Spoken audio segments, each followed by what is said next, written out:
50 বছর ধরে একটা দেশকে রাডারবিহীন থাকতে হচ্ছে, স্যাটেলাইটবিহীন থাকতে হচ্ছে, পারমাণবিক কোনো অস্ত্র নাই, নিউক্লিয়ার কোনো মিসাইলস নাই, কোনো জিওপলিটিক্যাল বড় বড় রাষ্ট্রের সাথে অ্যালায়েন্স নাই। পক্ষান্তরে উল্টা কুফার তাগুত মুশরিকদের দাসত্বে আপনাদেরকে আমাদেরকে নিয়ে গেছে। তাহলে 50 বছরের খেয়ানতের লিস্ট করলে মানে এক আসমান থেকে দ্বিতীয় আসমান পর্যন্ত হবে আর কি লিস্টটা। এত খেয়ানত 50-60 বছর হয়ে গেছে। এখনো যে বিষয়গুলো নিয়ে আমাদের কথা বলতে হচ্ছে, এটাই হচ্ছে সবচেয়ে লজ্জার। এই বিগত স্বাধীনতার 50 বছরে আমাদের এমন একটা জেনারেশন রেডিমেড পাওয়া উচিত ছিল, যাদের ঘরে ঘরে আলেম, ঘরে ঘরে হাফেজ। এখন ঘরে ঘরে খুঁজলেও, বোম মারলেও আলেম বের হয় না, ঘরে ঘরে খুঁজে ছান মারলেও একটা করে হাফেজ বের হয় না, আলেম বের হয় না। ঘরে ঘরে ছান মারলে যে কোনো একটা টিকটকার ঠিকই বের হয়। এই বাস্তবতা আর আমাদের স্বপ্নের মধ্যে আসমান জমির পার্থক্য আছে। এগুলো হাসির কোনো বিষয় না, এটা হচ্ছে বাস্তবতা। মানে পুরা প্রাইমারি স্কুল থেকে শুরু করে প্রাইমারি স্কুলের শিক্ষক, প্রাইমারি স্কুলের টিচার এবং স্টুডেন্ট, হাই স্কুলের টিচার, অনার্সের স্টুডেন্ট, অনার্সের টিচার, মাস্টার্সের টিচার, তারপরে যে বিবিএ, এমবিএ, তারপরে যে আপনার প্রাইভেট ইউনিভার্সিটি ইত্যাদি ইত্যাদি, ইভেন বিসিএস সেক্টর, শিক্ষা কমিশন, এমপি, মন্ত্রী, পার্লামেন্ট, সবগুলোকে যদি একটা জায়গায় আপনি বসান, সবাইকে 15-16 কোটি মানুষকে একটা জায়গায় বসান, দেখবেন যে এদের 90% কোরআন তেলাওয়াতি করতে পারে না। 50 বছর হয়ে গেছে স্বাধীনতা। তাহলে কাদেরকে নিয়ে আপনি হিন্দুস্তানকে মোকাবেলা করতে চাচ্ছেন? কাদেরকে নিয়ে আপনি যে রামবাম, প্রগতিশীল এবং এই ইসকনকে মোকাবেলা করতে চাচ্ছেন? কাদেরকে নিয়ে? আবেগ দিয়ে তো হবে না।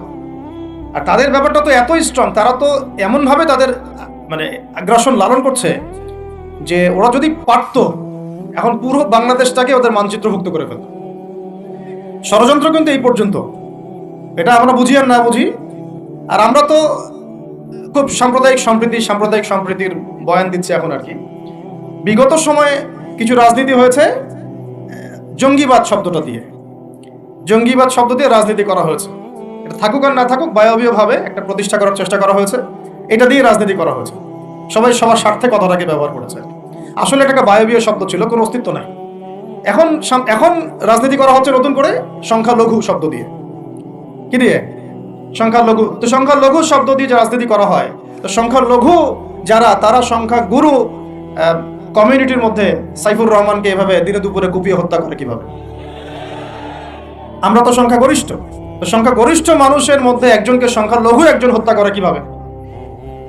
এর আগে ফরিদপুরে হয়েছে, আমরা তখনও সাম্প্রদায়িক সম্প্রীতির বলি আওড়াইলাম। চট্টগ্রামে হইল, এখনো সাম্প্রদায়িক সম্প্রীতির বলি আওড়াচ্ছি। ঠিক আছে?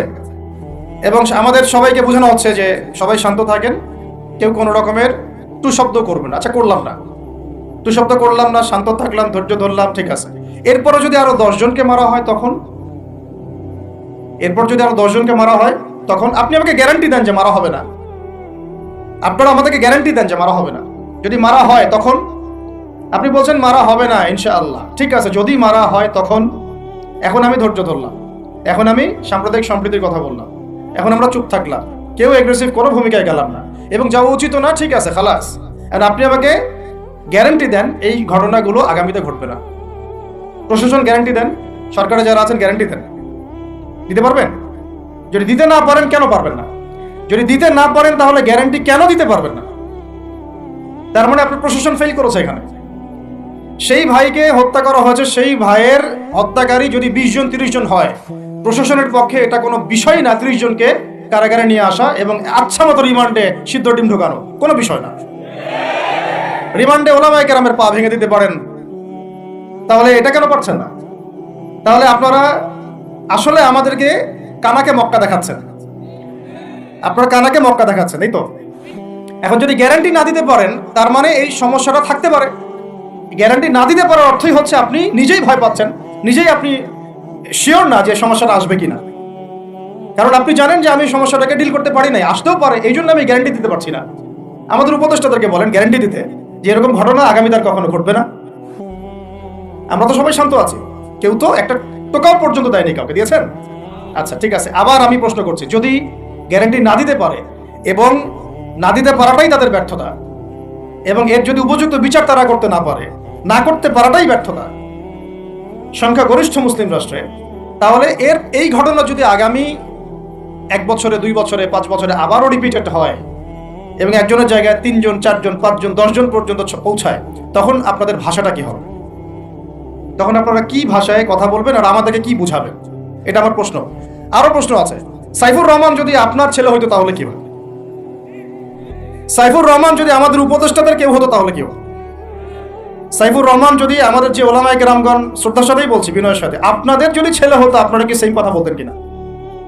সাইফুর রহমান যদি আপনার মেয়ের জামাই হতো তাহলে আপনি সেম কথা বলতেন কিনা? এই জায়গাগুলো তো অনেক গ্যাপস আছে। আমাদের এত স্বার্থপর চিন্তা চেতনা যে আমার তো আর নিজের ছেলে মরে নাই, আমার তো আর নিজের ভাইকে মারা হয়নি, আপনি তো তাকে আপনার ভাই মনে করতে পারছেন না। এখন পর্যন্ত আপনি সাইফুর রহমানকে আপনার ভাই মনে করতে পারেন নাই। সবাই চুপ। আর আমাদের কিছু সুরসুরি মানহাজের কিছু মানুষ আছে, সুরসুরি আর গিরগিটি মানহাজ, মানে তাগুতের নাম এক্স হইলেও তার পক্ষে, ওয়াই হইলেও তার পক্ষে, জেড হইলেও তারই পক্ষে। সবসময় চুপ, একদম সুরসুরি মার্কা ঠান্ডা ঠান্ডা মানহাজ মানুষকে দেওয়া হয় এবং তারা একটু জনপ্রিয়, এই কারণে জনগণও চুপ হয়ে যায়। তাদের একটা স্ট্যাটাস দেখে মানুষ চুপ। আমার তো আকাবির, আমার তো অমুক, আমার স্কলার এই বলছে, আমার শায়েক এই বলছে, বাস আমি চুপ। আপনি তো নিজের চিন্তাটাকে বিক্রি করে দিয়েছেন মানুষের কাছে, নিজের চিন্তাটাকে আপনি বিক্রি করে দিয়েছেন। একজন সেলিব্রিটি স্কলার এসে একটা স্ট্যাটাস দিল যে সবাই শান্ত থাকেন, কেউ কোনো কথা বলবেন না। কেন কথা বলবো না আমি? শান্ত থাকেন বলার আগে আপনার বলা উচিত ছিল যে আমার ভাইকে এভাবে মারা হয়েছে, আমি তীব্র নিন্দা জানাই এবং এর বিচার আমি দাবি করি। তারপরে আপনি বলতে পারতেন আপনারা শান্ত থাকেন, আমরা বিষয়টা ডিল করছি। এই যে ব্রেন ওয়াশ, এই যে আমাদের একটা জজবাকে এভাবে দমন করে দেওয়া হচ্ছে, এর ফলাফল কিন্তু আপনাদেরকে ভোগ করতে হবে। আচ্ছা ঠিক আছে, 10 জন মারা হলে চুপ করে থাকেন, ভালো কথা। আরো 100 জন মারা হলে তখনই কি চুপ করে থাকবেন? যদি একটা জেলার উপর আক্রমণ হয় তখনই কি চুপ করে থাকবে? আপনারা শয়তান থেকে পালাতে চাচ্ছেন, কিন্তু শয়তান তো আপনাকে ছাড়বে না। আপনি কিছু বলেন আর নাই বলেন, আমি বলছি না এখনই বলেন, আমি বলছি আপনি এই হত্যার উপযুক্ত বিচার আমাদের সামনে নিশ্চিত করেন। জাতির সামনে এই 20-30 জন লোককে হাজির করে প্রকাশ্যে ফাঁসি দিয়ে দেখান যে হ্যাঁ আমরা সাইফুর রহমানের পক্ষে আছি। কিছুই করতে পারেন না এই পর্যন্ত, আপনারা কিছুই করতে পারেন নাই। ফরিদপুরের ঘটনা কিছু করতে পারেন নাই।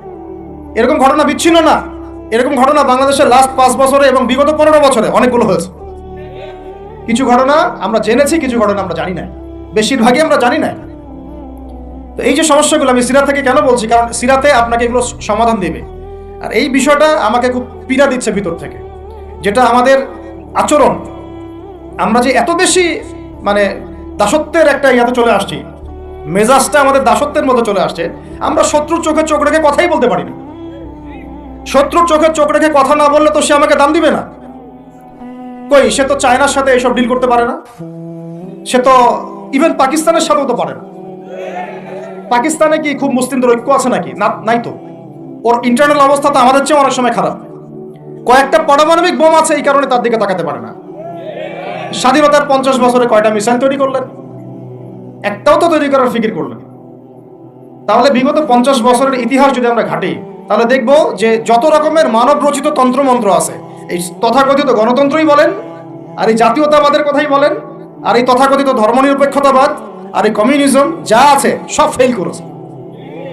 পশ্চিমা সব মতবাদ এখানে এমনভাবে ফেল করেছে যেটা ইতিহাসে বিরল। তাহলে একটা মাত্র পথ আপনাদের সামনে এখন খোলা আছে, যেই পথ দিয়ে এই সমস্ত সমস্যার সলিউশন আনা সম্ভব। সেই পথটাই হচ্ছে ওই যে লেখা আছে, সিরার আলোকে উম্মার সংকট নিরসন করো। ওই সিরাতের আলোকে যদি উম্মার সংকট নিরসন করতে না পারি, আর কোনো রাস্তা আমাদের সামনে খোলা নাই। দিন কায়েমের শর্ত 3টা বলেছেন না? 3 নম্বর শর্তটাই হচ্ছে এটা যদি ইবাদত হয়, দিন কায়েম যদি একটা ইবাদত হয়ে থাকে, তাহলে সেই ইবাদত কবুল হবে শুধু একজন ব্যক্তির তরিকায়। কার তরিকায়? মুহাম্মদ রাসূলুল্লাহ সাল্লাল্লাহু আলাইহি ওয়াসাল্লামের তরিকায়। ইবাদত হতে হবে এক আল্লাহর জন্য, হালাল রিজিক থাকতে হবে এবং তরিকা হতে হবে কার? মুহাম্মদ রাসূলুল্লাহ সাল্লাল্লাহু আলাইহি ওয়াসাল্লাম। তো মুহাম্মদ সাল্লাল্লাহু আলাইহি ওয়াসাল্লামের তরিকাই হচ্ছে সিরাত, যেটার মধ্য দিয়ে আমরা দিন কায়েম করব ইনশাআল্লাহ। আর কোনো রাস্তা খোলা নাই।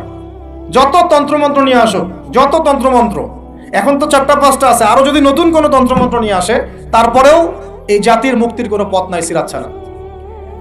এখন আমাদেরকে আগে সিরাত পড়তে হবে ভাই। সবাইকে আগে সিরাতটা পড়তে হবে। সিরাত পড়লে পরে আপনারা বুঝতে পারবেন যে ইনশাআল্লাহ তাআলা কোন পথে আমাদেরকে হাঁটতে হবে। এখানে টপিক অনেক ডিপ দেওয়া হয়েছে, অত ডিপে গেলে আমাদের সারা রাত চলে যাবে। আমি শুধু ভাষা কয়েকটা পয়েন্ট বলতেছি, একটু মনোযোগ দেন। নবী সাল্লাল্লাহু আলাইহি ওয়াসাল্লাম যখন থেকে কাজ শুরু করেছেন, কাজ বলতে আমি দাওয়াতের কাজ বোঝাচ্ছি, তখনকার সমাজটা কিন্তু আমাদের মতো এতটাও মানে কমফোর্টেবল ছিল না। একটা অমুসলিম রাষ্ট্রে তিনি দাওয়াতের কাজ শুরু করেছেন। মক্কা কি ছিল? একটা মুসলিম রাষ্ট্র না অমুসলিম রাষ্ট্র? অমুসলিম একটা রাষ্ট্রে তিনি অ্যাজ এ নবী তার দাওয়াতের কাজ শুরু করেছেন। সুবহানাল্লাহ।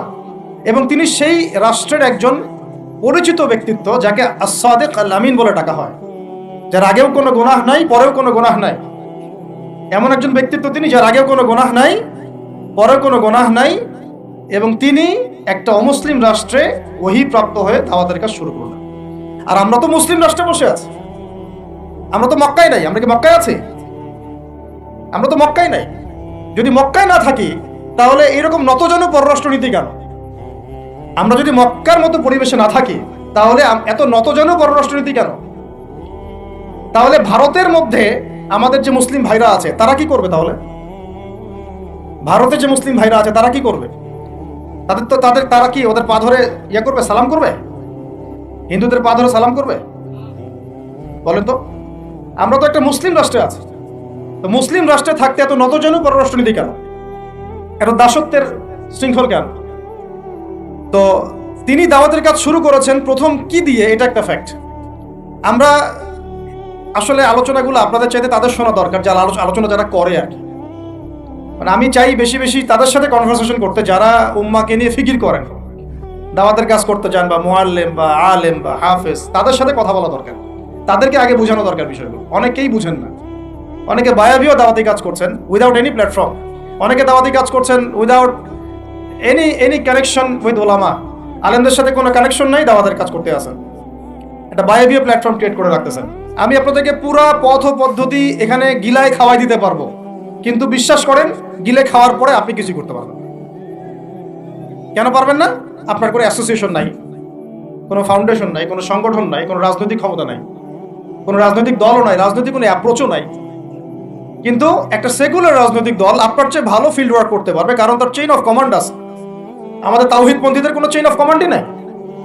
বলে আসতেছি বিগত 5 বছর 10 বছর থেকে একই বয়ান, মাথায় ঢুকে না জিনিসটা। চেইন অফ কমান্ড বলে একটা কিছু আছে, যেখানে একজন আমির নাই, যেখানে একজন ইমারা নাই, একটা আমির নাই, আসসামউ ওয়া তাআ নাই, বায়আ নাই, যেখানে শুনলাম মানলাম আনুগত্য করলাম, আমির মামুর জামা ইমারা এগুলো নাই, সেখানে তো চেইন অফ কমান্ড আসবে না।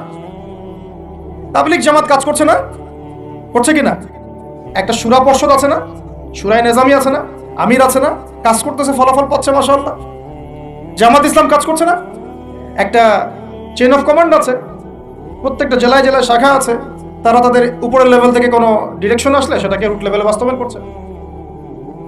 তারপরে ধরেন যে ইভেন এই যে আওয়ামী লীগ চলে গেল, তার একটা চেইন অফ কমান্ড ছিল না? ছিল কি না? উপরে যে বলতো জঙ্গি, নিচের ওই ব্যক্তিও বলতো হ্যাঁ এই জঙ্গি। এমন একটা চেইন অফ কমান্ড ওদের ছিল না? এখন বিএনপি যারা রাজনীতি করতেছে ওদের নাই? আছে। এখন আপনি বলেন যে ইসলামপন্থীদের রাজনৈতিক দল কয়টা? একটা আছে আমাদের শাসনতন্ত্র, একটা হচ্ছে হেফাজতে ইসলাম। আর কি, হেফাজতে ইসলাম তো আসলে কোনো রাজনৈতিক ব্যাকগ্রাউন্ড থেকে আসে নাই, এটা এসেছে, আপনারা তো জানেন হিস্ট্রি, কোন প্রেক্ষাপটে এটা তৈরি হয়েছে, শাপলা চত্বরে ঘটনা, তাই না? আর জামাত ইসলাম। আর কথা হচ্ছে যে আমাদের তো মানে পৃথক পৃথক প্ল্যাটফর্মগুলোর মধ্যে একটা ঐক্যবদ্ধ সমন্বয় সবার আগে দরকার, তারপরে আমাদের একটা বৃহত্তর চেইন অফ কমান্ড দরকার। তখন কি হতো যে উপর থেকে একটা কিছু ছেড়ে দিলে একদম নিচ পর্যন্ত আসতে সময় লাগতো। এখন এগুলোর বাইরে আবার যারা চান যে না, কোরআন এবং হাদিস, ইসলামী ইমারা, শরিয়া এগুলো বাস্তবায়ন হবে, দাওয়াতের সাথে সাথে জিহাদ থাকতে হবে, এবং আমরা কোনো গণতন্ত্র, সেকুলারিজম এইসব পশ্চিমা আদর্শে যাব না, তারা ফেসবুকে বায়োবিও ঘুরে বেড়াচ্ছেন। সব ফেসবুকে বায়োবিও ঘুরে বেড়াচ্ছেন, ইউটিউবে ইন্ডিভিজুয়ালি কাজ করছেন, সবার নিজস্ব স্বতন্ত্র মার্কাস, মাকতাবা ইত্যাদি ইত্যাদি, কোনো সমন্বিত প্রয়াস নাই। এইভাবে তো হবে না। এভাবে কি হবে? সর্বোচ্চ এককভাবে কিছু দাওয়াত দেওয়া যাবে। কিন্তু নবী সাল্লাল্লাহু আলাইহি ওয়াসাল্লাম ওহী প্রাপ্ত হওয়ার পরেই দাওয়াতের যে কাজ শুরু করলেন, এটাই চেইন অফ কমান্ড। সুবহানাল্লাহ। একটা জামার মধ্যে তিনি সবাইকে নিয়ে আসছেন। খেয়াল করে দেখেন, প্রথম ওহী আসলো কি সংক্রান্ত? ইকরা বিসমি রাব্বিকাল্লাযী খালাক। এই তো পড়ুন আপনার রবের নামে যিনি আপনাকে সৃষ্টি করেছে। তো পড়া তিনি কি পড়তে পারতেন? তিনি তো পড়তেও পারতেন না। তিনি তো বলছিলেন যে মা আনা বিকারি, আমি তো পড়তে জানি না, তারপরে তাকেই পড়তে বলা হচ্ছে। আপনি পড়ুন, কারণ এই জ্ঞানতাত্ত্বিক রেভলিউশন ব্যতীত সমাজ সংস্কার সম্ভব না। এখন আমরা সমাজ সংস্কার সবাই করতে যাচ্ছি, কম বেশি সবার জায়গা থেকে। পড়াশোনা কেউ করতে চায় না। আল্লাহর কসম করে বলছি, যারা ইভেন দাওয়াতের কাজ করছে এইসব জায়গায় আমরা যারা দাঁড়ায় আছি না, তাদের অনেকেই ওলামায়ে কেরামের সাথে কোনো তাআল্লুকই নেই, কোনো সিলেবাস নাই, কোনো পড়াশোনা নাই, কোনো ক্রাইটেরিয়া নাই, কোনো অ্যারাবিক শেখার কোনো ফিকির নাই, কোরআন শেখার কোনো ফিকির নাই, তাফসির শেখার কোনো ফিকির নাই। আমি দাওয়াতের কাজ করতেছি, সুবহানাল্লাহ, মানুষ আমাকে সেলিব্রিটি মনে করে, দ্যাটস অল। এভাবে হয়? এভাবে কি দাওয়াতের কাজ হয়? অথচ নবী সাল্লাল্লাহু আলাইহি ওয়াসাল্লামকে আল্লাহ পাক পড়তে বলছেন। তাহলে প্রথম দরকার আমাদের জ্ঞানতাত্ত্বিক রেভলিউশন। যেটা বললাম যে বিগত 50 বছরে অলরেডি আমাদের ঘরে ঘরে একজন করে আলেম, একজন করে হাফেজ থাকা উচিত ছিল।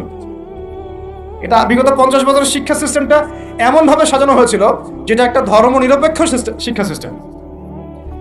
এটা এই যে একটা ছেলে বসে আছে 30 বছর বয়স, ওর তো অধিকার ছিল যে সে এসএসসি, এইচএসসি, অনার্স মাস্টার্স লেভেলে এসে কোরআনের অর্থ করার যোগ্যতা সে অর্জন করবে। এটা তার রাইটস ছিল অ্যাজ এ মুসলিম কান্ট্রির একজন সিভিলিয়ান হিসেবে। তার রাইটস ছিল এটা, যে আমি একজন মুসলিম কান্ট্রির সিভিলিয়ান, আমার রাইটস আছে স্কুলে গিয়ে কোরআন শেখার, কলেজে গিয়ে কোরআনের তাফসীর শেখার, অনার্স লেভেলে গিয়ে হাদিস পড়তে শেখার, হাদিসের মোতালা করার। ইভেন সে মাস্টার্সের পরে ইফতা দেওয়ার মতো যোগ্যতা অর্জন করতে পারতো যদি শিক্ষা সিস্টেমটার মধ্যে সমন্বয় থাকতো। কিচ্ছু করা হয়নি এইসব লেভেলে। 50 বছর ধরে এই জাতিকে শিক্ষার অন্ধ করে রাখা হচ্ছে। কওমি মাদ্রাসাগুলো যদি না থাকতো, এই দেশ থেকে ইসলামকে মিটাই ফেলে দিত এরা। এটা বাস্তবতা। শুধু কওমি মাদ্রাসাগুলোর এই মেহনতগুলো যদি না থাকতো, তাহলে অরিজিনাল ইসলামকে তারা মিটাই ফেলে দিত বাংলাদেশ থেকে। টিকে আছে এখন। কিন্তু আমি ওইদিকে যাচ্ছি না, ওইটা অন্য আলোচনা।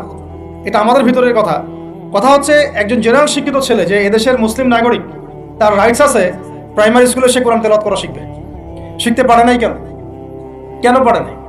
পিতা মাতাও তো মাশাআল্লাহ সুবহানাল্লাহ সেই কোয়ালিটি। ছেলে 10 বছরে কিছু শিখুক না শিখুক, বাংলা ইংরেজি অঙ্ক তাকে শিখতে হবে। কোরআন হাদিস এগুলো তো কোনো বিষয় না। এগুলো কোনো বিষয় হলো? আপনাদের কাছে আল্লাহর কসম এগুলো দামি নাই। ওই একদিন দুদিন ওয়াজ মাহফিলে আইসা আবেগ দেখার, কোরআন হাদিসের প্রতি যদি মহব্বত থাকতো, ছেলেকে তো আলেম বানাইতেন আপনি। ছেলেকে তো আপনি একজন হাফেজ বানাইতেন কমপক্ষে। আপনি তো ছেলেকে এমন ভাবে গড়ে তুলেছেন আপনার জানাজাই পড়তে পারবে না। তো আমাদের এই স্কুল কলেজ পড়ুয়া ছেলে মেয়েদের রাইটস ছিল এগুলো শিখতে পারে নাই। অনার্সে পড়ে তার বয়স কত? 20 থেকে 25 বছর। 25 বছরে সে 25টা সূরা জানে না, 25টা সূরার নামই জানে না, 25টা সূরার নাম বলতে পারে। কোরআন বিধান কায়েম করতে আসছেন আপনি, সুবহানাল্লাহ, 25টা হাদিস বলতে পারেন না, 25 জন নবীর নামও বলতে পারে না। ইভেন আমাদের নবী সাল্লাল্লাহু আলাইহি ওয়াসাল্লামের সিরাতের জীবনীটা, পাতলা কিতাবটাও সে কখনো জীবনে পড়ে দেখেনি। এই অবস্থা মাস্টার্সে, বিসিএস সব জায়গায় একই চলছে। বিসিএস এর যে ভাইবা হয় সেখানে কি ইসলাম ধরা হয়? বিসিএস এর ভাইবা যখন হয় তখন তাকে কোরআন তেলাওয়াত জিজ্ঞাসা করা হয়? তাহলে আপনি কোরআন তেলাওয়াত করতে পারেন না, রাষ্ট্র চালাবেন কিভাবে? কোরআনের সাথে কোনো তাআল্লুক নাই। তার মানে আপনাদের কনসেপ্ট হচ্ছে রাষ্ট্র আলাদা, কোরআন আলাদা। মানে রাষ্ট্র চালাতে কোরআন লাগে না, আপনার কনসেপ্ট এটাই। হ্যাঁ, না হলে তো কোরআন আপনি আনতেন সিলেবাসে, তাফসীর আনতেন, হাদিস আনতেন, সিরাত আনতেন। আপনার কনসেপ্ট হচ্ছে রাষ্ট্র আলাদা, কোরআন আলাদা, হাদিস আলাদা, এগুলো পড়াশোনা আলাদা, ব্যাংকিং সিস্টেম, ইকোনমিক্স আলাদা, ইসলাম আলাদা, তাই না? রাজনীতি আলাদা, ইসলাম আলাদা, তারপরে সংস্কৃতি আলাদা, ইসলাম আলাদা, শিক্ষানীতি আলাদা, ইসলাম আলাদা। এই কনসেপ্ট হচ্ছে এদেশের 90% মানুষের কনসেপ্ট। এরা সবাই শিরকের মধ্যে আছে, আল্লাহর কসম করে বলতেছে, এরা সবাই শিরকের মধ্যে আছে। এরা সবাই ধর্মনিরপেক্ষ, সেকুলার। এই বাদ দিয়ে আমরা যারা দাড়ি টুপিওয়ালা কিছু মানুষ আছি, আমরা একটু মৌলবাদী চিন্তা করি আর কি। আমরা চিন্তা করি যে ইসলাম ব্যক্তিগত জীবনেও থাকবে, সংস্কৃতির মধ্যেও থাকবে, শিক্ষানীতিতেও থাকতে হবে, অর্থনীতিতেও থাকতে হবে, ইভেন রাজনীতির মধ্যেও থাকতে হবে। এই কনসেপ্টটা না আসলে এখনো মুসলমান হনই নাই। এই কনসেপ্টটা না আসা মানে এখন পর্যন্ত কালিমা লা ইলাহা ইল্লাল্লাহ এটা বুঝেনি নাই, আপনি মুখে পড়েছেন, দ্যাটস অল। এই কারণেই তো লা ইলাহা ইল্লাল্লাহ পড়ার পরেও মোদির পা চাটেন বসে বসে। এই কারণেই, কারণ ওই লা ইলাহা ইল্লাল্লাহ তো আপনাকে ওটা শিখাই নাই যে আপনি এক আল্লাহর সার্বভৌমত্বের স্বীকৃতি দেন নাই। এই হলো সমস্যাগুলো। তো সমস্যার গোড়ায় অনেক কথা আছে। এখন নবী সাল্লাল্লাহু আলাইহি ওয়াসাল্লাম কিন্তু দাওয়াতের কাজটা এই যে সিরাতের আলোকে যেটা বলছেন সমাজ সংস্কার এবং দিন প্রতিষ্ঠা এবং সমকালীন সব সংকট দূর করা, এটা শুরু করতে হবে জ্ঞানতাত্ত্বিক রেভলিউশন থেকে। পড়াশোনা করা শুরু করে দেন, আদারওয়াইজ আপনাদের সামনে ধ্বংস ছাড়া কিচ্ছু বাকি নেই।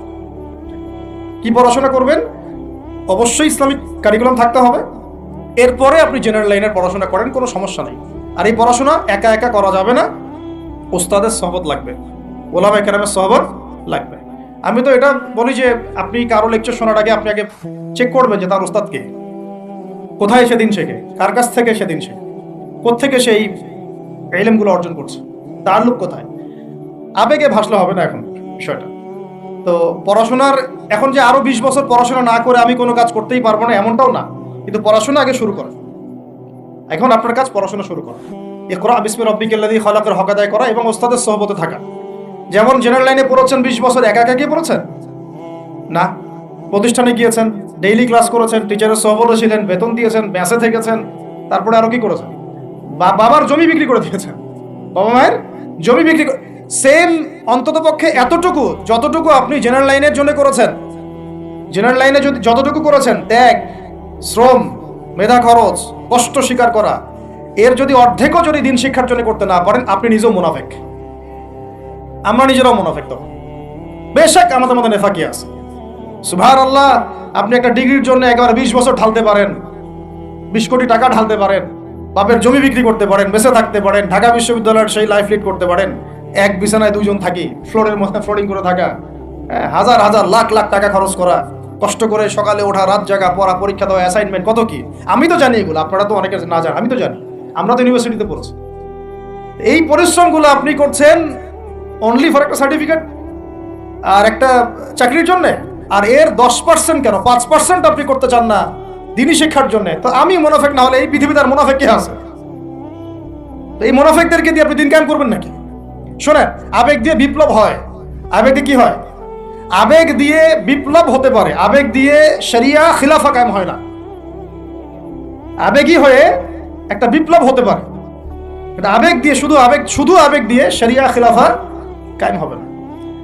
শরিয়া খিলাফা কায়েম হয়েছে কাদের হাতে? সাহাবীদের হাতে। কাদের হাতে?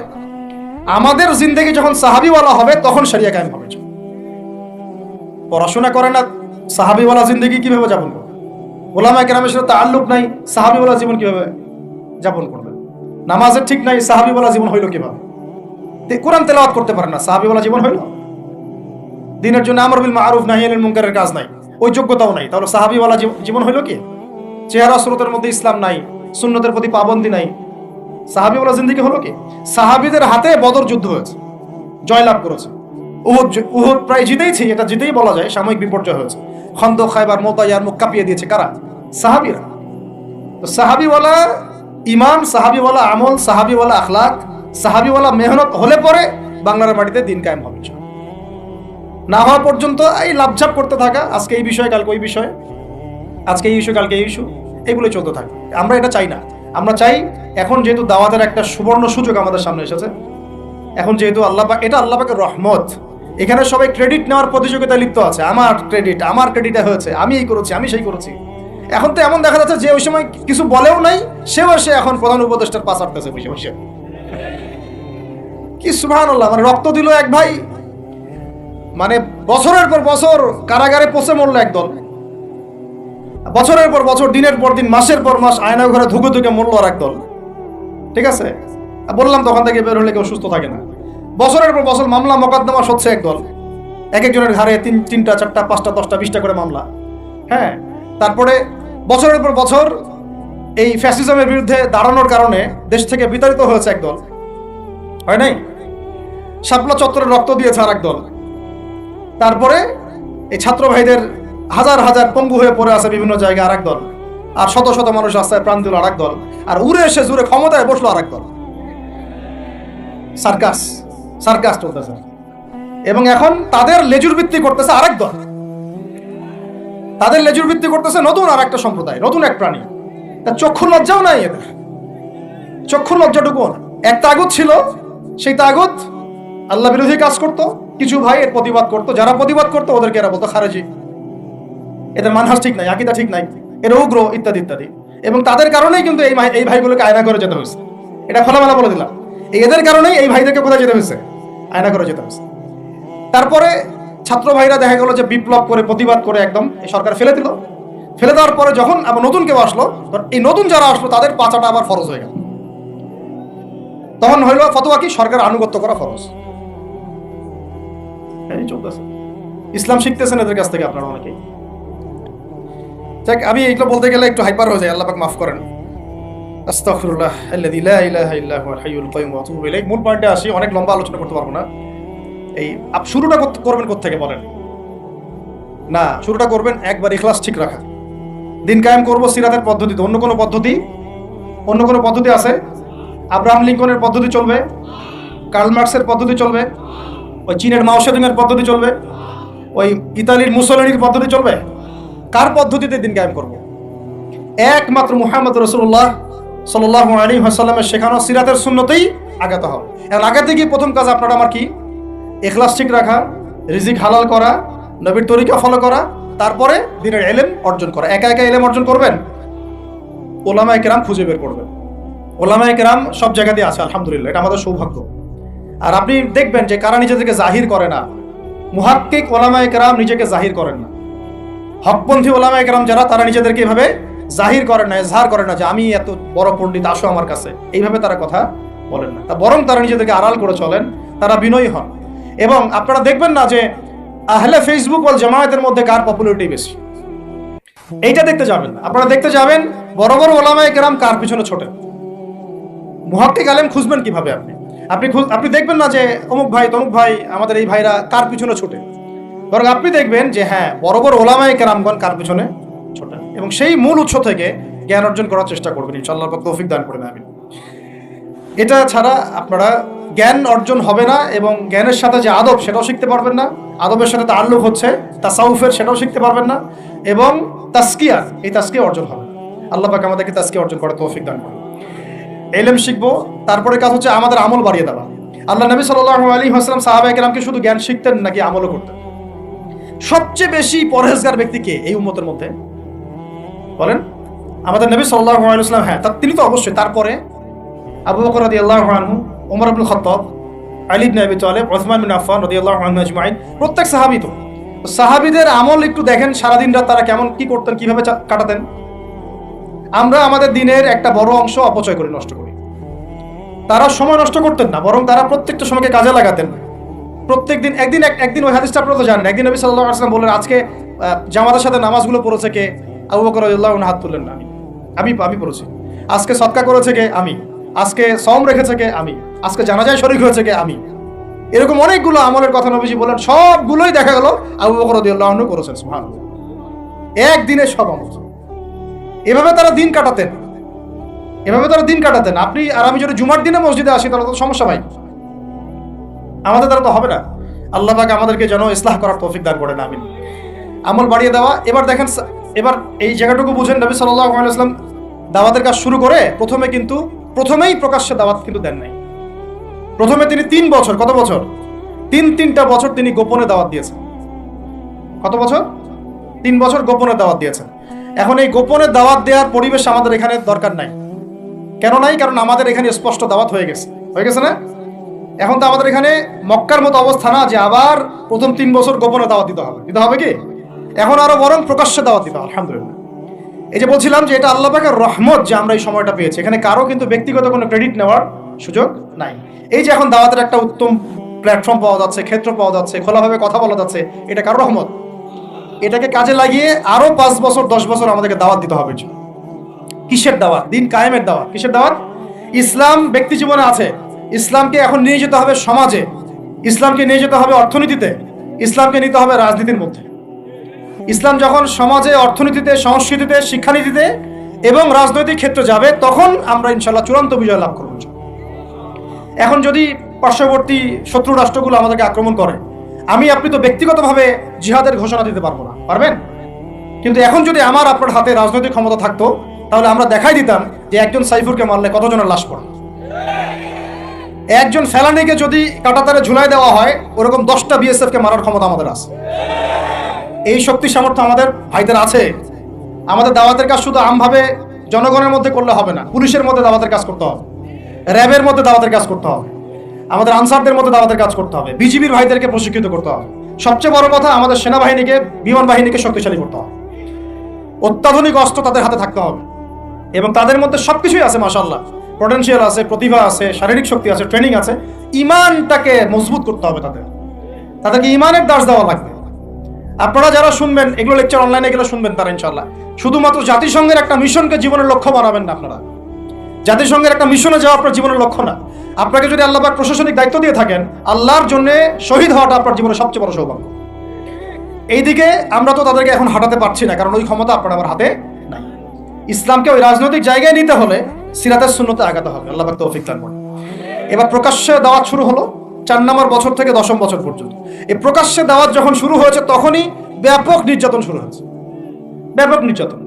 এই অবস্থানটা আমরা পার করেছি বিগত সময়গুলোতে, এখনো পার করছি, তাই না? এই অবস্থাটা কিন্তু আমরা আগেও পার করেছি, এখনো পার করছি। যারাই প্রকাশ্যে পরিপূর্ণ ইসলামের কথা বলছেন বা বলেছেন, কোনো না কোনোভাবে তারা হ্যারাসমেন্টের শিকার হয়েছে, কোনো না কোনোভাবে, ফিজিক্যালি অথবা মেন্টালি অথবা রাজনৈতিকভাবে অথবা মামলা মোকদ্দমা অথবা গুম অথবা একেবারে ক্রসফায়ার অথবা দেশ ত্যাগ, কিছু না কিছু ওদের তাকদিরে নসিব হয়েছেই। এটা তরুণরা একটু ভালো করে বুঝবেন। মক্কায় কত বছর ছিলাম আমরা? 13 বছর। কত বছর? 13 বছর। এই 13 বছরে কিন্তু আমাদের কোনো রাজনৈতিক ক্ষমতা ছিল না, ছিল কোনো রাজনৈতিক ক্ষমতা ছিল না, এমনকি কোনো সামাজিক ক্ষমতা আমাদের ছিল না। আমরা দাওয়াতের কাজ করছিলাম, তাবলীগের মেহনত করছিলাম এবং তাজকিয়া অর্জন হচ্ছিল, কোরআন শেখানো হচ্ছিল, দারুল আরকামে দিনের মোজাকারা প্র্যাকটিস হচ্ছে। আমাদের কিন্তু কোনো রাজনৈতিক ভিত্তি মক্কায় নাই। এই কারণে মক্কাতে কিন্তু সশস্ত্র জিহাদেরও আয়াত নাজিল হয় না, হয়েছে? হয় না। মদিনায়, এখন মদিনা থেকে যখন 6 জন যুবক আসলেন, এই 6 জন যুবকের নেতার নাম আসাদ বিন জুরারাহ রাদিয়াল্লাহু আনহু। তো তিনি এসে যখন বায়াত করছেন নবীর কাছে, তিনি আগে থেকে জানতেন যে শেষ জামানা একজন নবী আসবে, কুরাইশদের সবচেয়ে বড় গোত্র থেকে, এবং যার নাম হবে আহমেদ। কি নাম হবে? এটা তারা কোত্থেকে জানছেন? আগের তাওরাত ইনজিলে লেখা আছে, আগের তাওরাতে ইনজিলে লেখা আছে। এই জন্য আমরা বলি যে শেষ জামানার জ্ঞান অর্জন করাটা খুব জরুরি, না হলে আমরা কখন কি হচ্ছে এটা মোড়টা বুঝতে পারবো না। এই পড়াশোনাগুলো আমাদের সিলেবাস থেকে আমরা উঠিয়ে দিয়েছি। এই যে ইয়াসরিবের 6 জন যুবক, তারা যখন ইসলাম কবুল করে চলে গেল, তারা বসে থাকে নাই। যুবকরা এটা ভালো করে শুনে, তারা ইসলাম কবুল করার পরে কেউ বসে থাকে নাই, তারা দাওয়াতের কাজ করতে থাকলেন। মদিনায় গিয়ে, কোথায়? মক্কাও অমুসলিম রাষ্ট্র, মদিনাও কি তখন?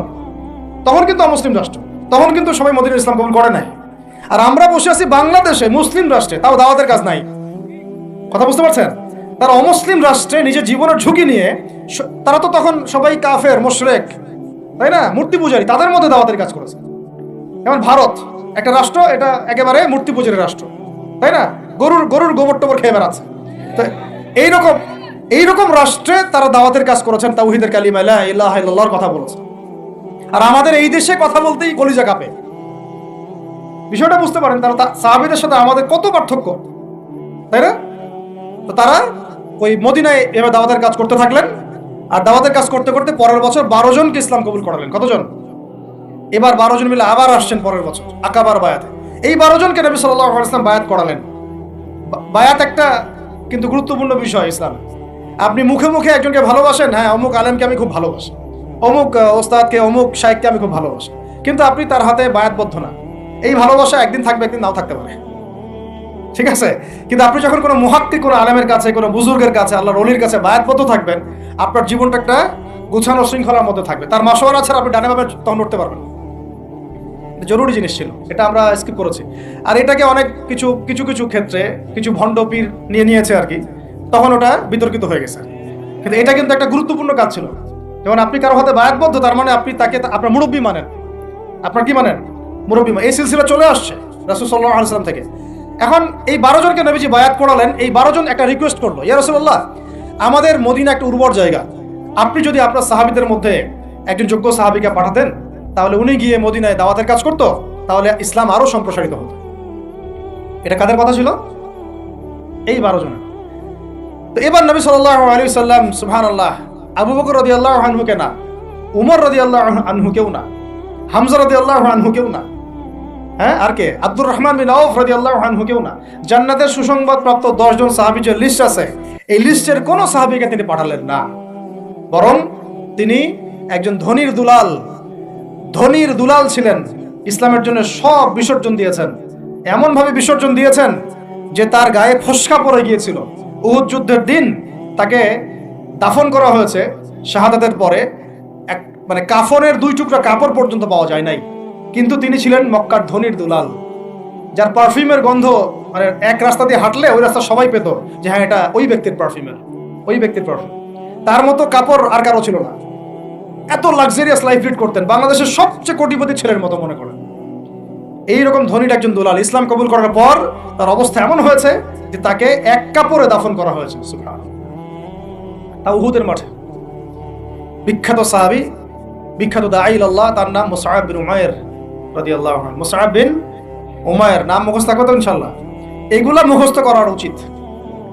বাংলাদেশের মানুষ মানে কি বলবো, যে জয় বাংলা শব্দটা যতবার বলছে সাল্লাল্লাহু আলাইহি ওয়াসাল্লাম ততবার বলে না। এমন একটা জাহালাত। যারা আপনারা ধর্মনিরপেক্ষ রাজনীতি করেন তারা আপনাদের নেতাদের নাম যতবার নেন, রাসূলের নামও ততবার নেন না।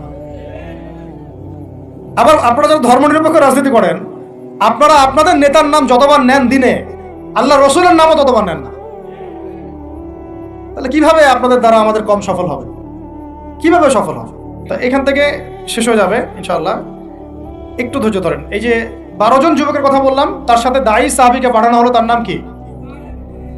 এবার শুনেন, এই সাহাবী রাদিয়াল্লাহু আনহু 1 বছরের মধ্যে, কত বছর? 1 বছর দাওয়াতি কাজ করে তিনি পুরা মদিনার 75টা ফ্যামিলিকে ইসলাম কবুল করিয়েছে। কতটা? এবার তার পরের বছর এই 75টা ফ্যামিলি আল্লাহর নবীর কাছে এসেছে সাল্লাল্লাহু আলাইহি ওয়াসাল্লাম। ইয়া রাসূলুল্লাহ, আমরা ইসলাম কবুল করতে চাই। আমরা জানি মক্কাতে আপনি নির্যাতিত, আপনার সাহাবীরা নিপীড়িত, আপনি আপনার সাহাবীদেরকে নিয়ে আমাদের মদিনা চলে আসুন। নবীজি সাল্লাল্লাহু আলাইহি ওয়াসাল্লাম বায়াত করালেন কয়েকটা বিষয়ের। আল্লাহর সাথে কাউকে শরীক করবে না, চুরি করবে না, জিনা করবে না, একে অপরকে মিথ্যা অপবাদ দিবে না, সৎ কাজে আদেশ করবে, অসৎ কাজে নিষেধ করবে, আমার আনুগত্য করবে, সুখে দুঃখে আমার আনুগত্য করবে, সচ্ছল অসচ্ছল উভয় অবস্থায় আল্লাহর পথে দান করবে। ঠিক আছে, আমি যদি মদিনায় যাই বা যখন যাব তখন আমাকে আর আমার সাহাবীদেরকে এমনভাবে তোমরা প্রোটেক্ট করবা যেভাবে তোমরা তোমাদের স্ত্রী সন্তানকে করো। তোমরা কি রাজি আছো? একজন সাহাবী বলছেন যে ইয়া রাসূলুল্লাহ ফামা লানা ইযা ফাআলনা যালিক, আমরা যদি এটা করি তাহলে কি পাবো? নবীজি বলছেন আল জান্নাহ, জান্নাত পাবে। কিভাবে? জান্নাত পাবে। তখন আয়াত নাযিল হয়েছে, ওই যে সূরা তাওবার 111 নম্বর আয়াতটা, ইন্নাল্লাহা আশতারা মিনাল মুমিনিনা আনফুসাহুম বিআন্না লাহুমুল জান্নাহ। ওই যে আয়াতটা, ইউকাতিলুনা ফি সাবিলিল্লাহি ফায়াকতুলুনা ওয়া ইউকতালুন। এই যে পুরো আয়াতটা নাযিল হয়েছে কিন্তু এখানে এই মদিনা রাষ্ট্রে যেতে হবে। আমরা এখনো মদিনা রাষ্ট্রে যেতে পারি নাই। এবার আমরা 75টা ফ্যামিলি চলে গেলাম মদিনায়, মক্কায় আমাদের কেউ নাই। গুটি কয়েক মানুষ আছেন যারা যেতে পারে নাই, মাযুর। বেশিরভাগ চলে গেছেন কোথায়? মদিনায়। আর কিছু আছেন আবিসিনিয়ায়, কিছু আছেন কোথায়? আবিসিনিয়ায়, কিছু আছেন মদিনায়। এই হলো মদিনায় হিজরত। হিজরত করার পরে মসজিদ নির্মাণ করা হয়েছে। কি নির্মাণ করা হয়েছে? মসজিদ। মসজিদটা একটা পার্লামেন্টের মতো ছিল, শুধু নামাজ রোজার জায়গা না, একটা পার্লামেন্টের মতো, একটা সংসদের মতো। এখান থেকে ডিসিশন পলিসিগুলো মেকিং হতো। তারপরে আনসার যারা ছিলেন সেখানে সাহায্যকারী, তারা হলেন আনসার। আর যারা হিজরত করে গেলেন তারা হলেন মুহাজির। নবীজি আনসার আর মুহাজিরদের মধ্যে ভ্রাতৃত্বের বন্ধন স্থাপন করলেন। এই যে আমাদের দরকার এখন ঐক্যের প্ল্যাটফর্ম। কি দরকার? ঐক্যের প্ল্যাটফর্ম। সেখানে তারা ভূখণ্ড পেলেন, রাষ্ট্র ক্ষমতা পেলেন, ভ্রাতৃত্বের বন্ধন হলো, পার্লামেন্টের মতো মসজিদ হয়ে গেল। এবং ওখানে ছিল আরও কিছু মুশরিকরা ছিল, তাদের সাথে মদিনা সনদ বা একটা চুক্তি হলো, এটা একটা কনস্টিটিউশন, সংবিধান হলো। এই জায়গায় আমরা এখনো যেতে পারি না। যেতে পারছি? আমাদের সেরকম আলাদা কোনো স্বতন্ত্র ইসলামিক কান্ট্রি নাই, আমাদের সেরকম ইসলামিক কোনো কনস্টিটিউশন নাই, ইসলামিক আমাদের মধ্যে ইভেন ভ্রাতৃত্বের বন্ধনও নাই। ওই রকম কোনো একজন আমির এবং একটা জামা আমাদের মধ্যে এখন নাই। এখন আমরা মদিনা রাষ্ট্র কায়েম করতে পারি নাই। মদিনা রাষ্ট্র কি সেকুলার রাষ্ট্র ছিল? ধর্মনিরপেক্ষ রাষ্ট্র ছিল কি? মদিনা রাষ্ট্র কি জাতীয়তাবাদের আদলে গড়ে উঠেছে বা কমিউনিজমের আদলে গড়ে উঠেছে? গণতন্ত্রের আদলে? মদিনা রাষ্ট্র গড়ে উঠেছে শরিয়ার আদলে, মানে কোরআন এবং সুন্নাহর বিধানের আলোকে। ওখানে কি অন্য ধর্মের মানুষরা ছিল না? ছিল। তাদের সাথে কোনো কনফ্লিক্ট হয়েছে? তাদের অধিকার খর্ব করা হয়েছে? হ্যাঁ, তাদের সাথে জুলুম হয়েছে? না, বরং তাদের সাথে আমরা হৃদ্যতা মহব্বতের সম্পর্ক রেখে চলেছি যতক্ষণ পর্যন্ত না তারা কোনো ফল্ট করেছে। যেমন বনু কুরাইজা ফল্ট করেছে, ওর সাথে যুদ্ধ হয়েছে, বের করে দিয়েছে। বনু নাজির ফল্ট করেছে, ওকে বের করে দেওয়া হয়েছে। বনু কাইনুকা ফল্ট করেছে, ওকে বের করে দেওয়া হয়েছে।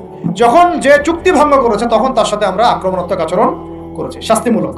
কিন্তু যতক্ষণ পর্যন্ত ওরা চুক্তি ভঙ্গ করে নাই, আমরা সবাই মিলে একটা ঐক্য সংহতি রক্ষা করেই চলেছি। আমরা কি এখন ওরকম কোনো রাষ্ট্র পেয়েছি? এখন আমাদের সামনে এইরকম একটা মদিনা রাষ্ট্র গড়ার ফিকির করতে হবে।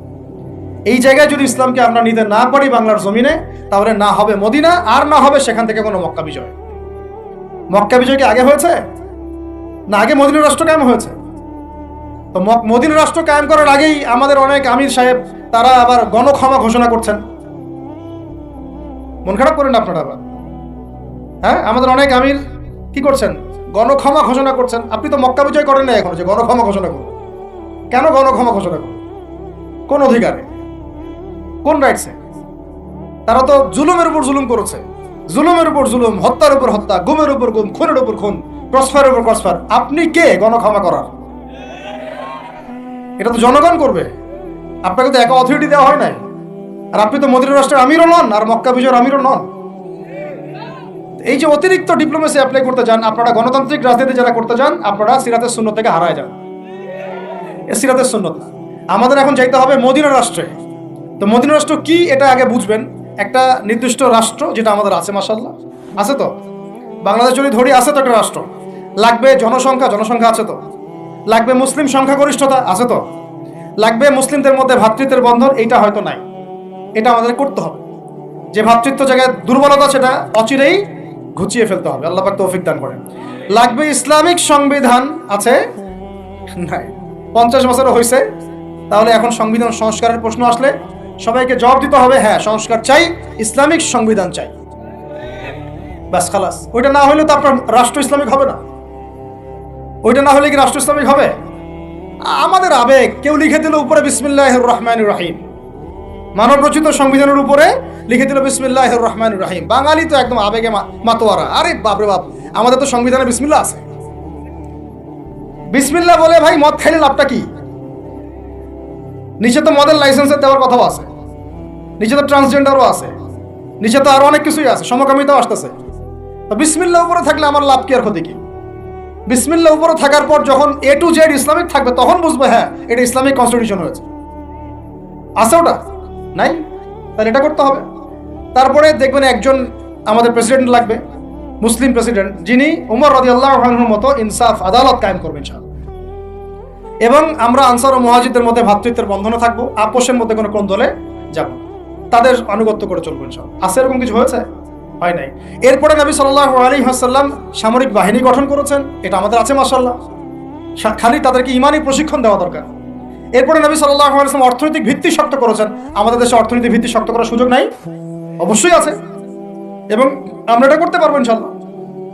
এরপরে নবী সাল্লাল্লাহু আলাইহি ওয়াসাল্লাম সীমান্ত সুরক্ষা করেছেন। সীমান্ত সুরক্ষার আমাদের বাহিনী নাই? করতে পারবো ইনশাআল্লাহ। এরপরে তিনি করেছেন অস্ত্র শস্ত্র তৈরি করেছেন দেশের মধ্যে, মদিনাতেই তৈরি করেছেন। বদর যুদ্ধ করতে যাওয়ার সময়কার অস্ত্র কোথায় পেয়েছেন? তারা কিনেছেন কারো কাছ থেকে? তৈরি করেছেন কোথায়? মদিনায়। তো আমরা আমাদের দেশে বিশ্বমানের অস্ত্র তৈরি করতে পারি না? করা হয়েছে বিগত 50 বছরে, হয় নাই। তারপরে সারিয়া অভিযান হয়েছে, প্রথমেই কিন্তু গাজওয়ায়ে বদর হয় নাই, প্রথমে কিছু কিছু সারিয়া হয়েছে। টহল বাহিনী পাঠিয়েছেন নবী সাল্লাল্লাহু আলাইহি ওয়াসাল্লাম, দেখো ওইখানে কাফেলা আক্রমণ করো, ওইখানে কাফেলা আক্রমণ করো। এবার ইসলাম আর ডিফেন্সিভ চিন্তা করে নাই, বরং ইসলাম সেনাবাহিনী প্রেরণ করেছে বিভিন্ন জায়গায় যুদ্ধের জন্য। অনেকগুলো সারিয়া হয়েছে, প্রায় 8টা-10টা। তারপরে আবু সুফিয়ানের কাফেলাকে আক্রমণকে কেন্দ্র করে বদরের যুদ্ধ হয়েছে। মদিনা রাষ্ট্র গড়ার পরে আস্তে আস্তে পররাষ্ট্রনীতি হয়েছে, বিভিন্ন গোত্রে গোত্রে দাওয়াত বাড়ানো হয়েছে। এরপরে আস্তে আস্তে মুসলিমদের রাষ্ট্রের আয়তন বাড়তে থাকছে, অর্থনীতি সমৃদ্ধ হতে রয়েছে। পাশাপাশি আমরা ওই হেরাক্লিয়াস, রোম সম্রাট হেরাক্লিয়াস, পারস্য, এইটা ওইটা পুরো বিশ্ব রাজনীতি তখন আমরা কাঁপায় ফেলছি। এক পর্যায়ে হুদাইবিয়ার সন্ধি হয়েছে। এই সন্ধির পরে আমরা ইহুদিদের সাথে যুদ্ধ করে খায়বার জয় করেছি। পরবর্তীতে তাবুক হয়েছে, মোতা হয়েছে, নবীর ইন্তেকাল পরে ইয়ারমুকও হয়েছে। এর মাঝখানে আপনার ওই চুক্তির যে দফাগুলো ছিল হুদাইবিয়ার, ওটা ভঙ্গ করার কারণে মক্কা আক্রমণ করা হয়েছে, মক্কা আমরা বিজয় করেছি। এটা সংক্ষেপে বললাম, ইনশাল্লাহ কোনো একদিন আরও বিস্তারিত কথা হবে। মূল কথা হচ্ছে এই যে মদিনা রাষ্ট্র থেকে মক্কা বিজয় এই পর্যন্ত কিন্তু অনেক ঘটনা ঘটেছে। আবার বুঝেন, মদিনা রাষ্ট্র থেকে মক্কা বিজয় এইটুকুর মধ্যে কিন্তু আরও অনেক ঘটনা ঘটেছে, আরও অনেকগুলো যুদ্ধ হয়েছে, জনসংখ্যা বেড়েছে, দেশের আয়তন বেড়েছে, পররাষ্ট্রনীতি অ্যাপ্লাই করা হয়েছে, হ্যাঁ অর্থনীতি সমৃদ্ধ করা হয়েছে। তারপরে হুদাইবিয়ার কাছাকাছি ওমরা করতে আসার সময় তারা বাধা দিল, আমরা সন্ধিতে গেলাম, তাই না? 10 বছর কেউ কারোর সাথে যুদ্ধ করবো না, তোমার কেউ আসলে আমি ফিরাই দেবো, আমাদের মুসলিমদের কেউ গেলে ফিরাই দিবা না, ঠিক আছে? এরকম কিছু চুক্তি ছিল হুদাইবিয়ার মধ্যে। তো চুক্তির ধারাগুলো ভঙ্গ করেছে কুরাইশরা। কুরাইশরা যখন চুক্তির ধারা ভঙ্গ করেছে, ওই ধারার ভঙ্গকে কেন্দ্র করে মক্কা আক্রমণ করা হয়েছে, মক্কা বিজয় করা হয়েছে। এরপরে মক্কা, মদিনা, তায়েফ, তাবুক সমস্ত এলাকায়, এই পুরো এলাকাটায়, এটাকে আমরা বলি জাজিরাতুল আরব। কি বলি? শুধু মক্কায় না, পুরো মক্কা, মদিনা, হেজাজ, নজদ, জাজিরাতুল আরব পুরা, ইভেন ইয়েমেনের সীমান্ত পর্যন্ত, বাহরাইনের সীমান্ত পর্যন্ত পুরা জায়গাটায় নবী সাল্লাল্লাহু আলাইহি ওয়াসাল্লাম জীবিত থাকা অবস্থায় কি হচ্ছে? ইসলাম শুধু কি ব্যক্তি জীবনে প্রতিষ্ঠা হয়েছে, রাজনৈতিকভাবে প্রতিষ্ঠা লাভ করেছে। এই হলো সিরাতের সুন্নতের দিন কায়েমের একটা চূড়ান্ত বাস্তবতা, যা আমাদের নবী আমাদেরকে দেখিয়ে গিয়েছে সাল্লাল্লাহু আলাইহি ওয়াসাল্লাম। এখন কথা হচ্ছে যে মক্কা বিজয় তো অনেক দূরের কথা, ওটা তো অনেক পরের কথা। আমরা কি আমাদের রাষ্ট্রটাকে মদিনার আদলে সাজাতে পেরেছি কিনা? মদিনার আদলে রাষ্ট্রটাকে সাজাতে পেরেছি? এখন আগে সিরাতের আলোকে আমরা এই রাষ্ট্রটাকে মদিনা বানানোর চেষ্টা করি, আল্লাহ পাক তৌফিক দান করুন। তারপরে যখন মদিনা হবে ইনশাআল্লাহ তাআলা, মদিনা হলে পরে দেখবেন এটাকে কেন্দ্র করে আমরা আশেপাশের যে কন্টিনেন্টগুলো আছে এগুলো একদিন জয় করবো ইনশাআল্লাহ।